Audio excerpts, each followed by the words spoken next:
Welcome to the students of class 11th accountancy. Our today's topic is characteristics of depreciation. In our previous lecture, we have learned about depreciation, about the meaning and definitions and importance of depreciation. As we are aware about depreciation, that it is a fall in the value of an asset. It is a decrease in the quality or quantity of an asset. So far as the characteristics of depreciation are concerned, here are few points, important characteristics that we are going to learn. Number one, depreciation is a non-cash. It's a non-cash expense. Non-cash expense यानी जिसमें cash involve नहीं है. कल हमने already पढ़ा है कि ये इसमें डेप्रिसिएशन में कैश इनफ्लो और आउटफ्लो नहीं होता है. नेदर इनफ्लो और nor this outflow of cash inflow cash outflow इसमें नहीं है. It is a non cash expense. For example, अगर हम एक एसेट की डेप्रिसिएशन लेते हैं, उसमें डेप्रिसिएशन चार्ज करते हैं, इसका वैल्यू देखते हैं, वैल्यू में कमी होती है, उसमें हमें कैश न पे करना होता है न रिसीव करना होता है. यानी डेप्रिसिएशन ऐसे ही मानी जाती है कि इसका कम हो गया, ट्रू वैल्यू कम हो गया. तो ये डेप्रिसिएशन जो है, इसमें दूसरा कैरेक्टरिस्टिक जो है वो है इट में बी फिजिकल और फंक्शनल. ये फिजिकल भी हो सकती है और फंक्शनल भी. इट में बी फिजिकल और फंक्शनल. और one more point is there, depreciation is decline in the value. ये तो पता ही है हमें, डिक्लाइन इन द वैल्यू. लेकिन डिक्लाइन किस वैल्यू में है, किसके वैल्यू में है? Decline in the value of assets. Decline in the value of assets. इसमें एक चीज है, it is the decline in the value of assets except land. In the value of fixed assets, it is the decline in the value of fixed assets except land.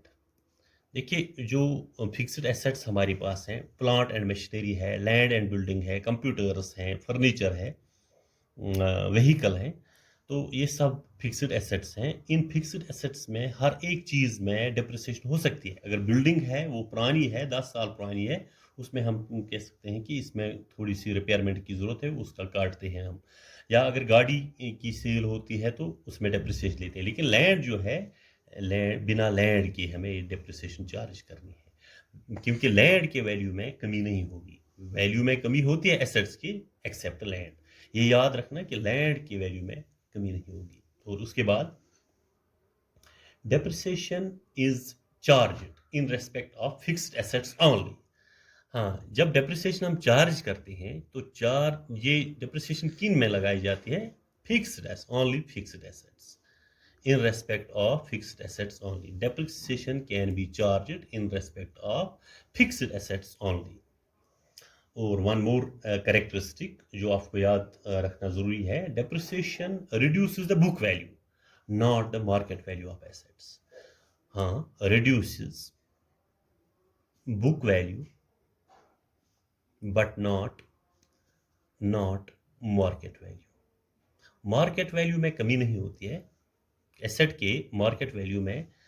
क्योंकि अगर हमने एक machine ली है 7 साल पहले, 8 साल पहले, तो इस वक्त अगर मशीन की कॉस्ट उस वक्त अगर हमने 7 लाख पे लाई थी, उसमें कमी हो रही है 50,000 रुपये की, तो 7 लाख में कमी हो जाएगी. अगर मार्केट वैल्यू इस वक्त 20 लैक्स हैं तो 20 लाख उसको नहीं दिए जा सकते हैं.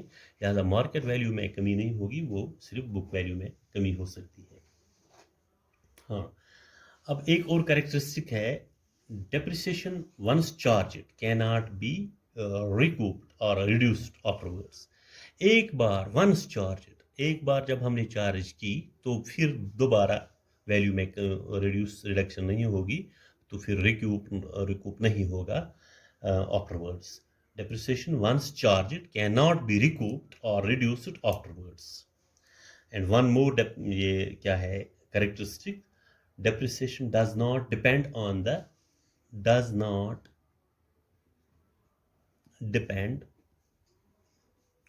the fluctuations or changes. Fluctuations means changes. depreciation does not depend on the fluctuations or changes in the market value of an asset. जो एसेट है उसका जो मार्केट वैल्यू है उसमें जो चेंजेस आती है उस पर डिपेंड नहीं है डेप्रिसिएशन, चाहे चेंज इसमें इंक्रीज हो डिक्रीज हो कुछ भी हो, लेकिन डेप्रिसिएशन तो बुक वैल्यू पे हो जाती है। तो अब हमने क्या याद रखा, depreciation does not depend on the fluctuations in the market value of an asset. उसके बाद द मोस्ट इंपॉर्टेंट पॉइंट जो है यहाँ पर, depreciation is the gradual and continuous process because value of assets is reduced. It is a gradual process or gradual and continuous process. Gradual and continuous process, slow process, यानी कि कई साल लग जाते हैं इसमें। जब इसका ये जो किसी काम जो आज काम में लाते हैं हम किसी मशीन को या किसी प्रोडक्ट को, 2 साल के बाद ऐसा काम नहीं कर सकते हैं ये, या कोई मशीन अगर इस साल जितना परफॉर्मेंस रहती है इस मशीन की, 2-3 साल के बाद ऐसी परफॉर्मेंस नहीं रहती है, तो ग्रेजुअली इसकी वो जो वैल्यू है वो कम हो जाती है। तो इसलिए हम कह सकते हैं कि एक कैरेक्टरिस्टिक है इसका, it is a gradual and continuous process because value of asset is reduced, क्योंकि वैल्यू जो है एसेट का, वैल्यू ऑफ एसेट रिड्यूस होता है।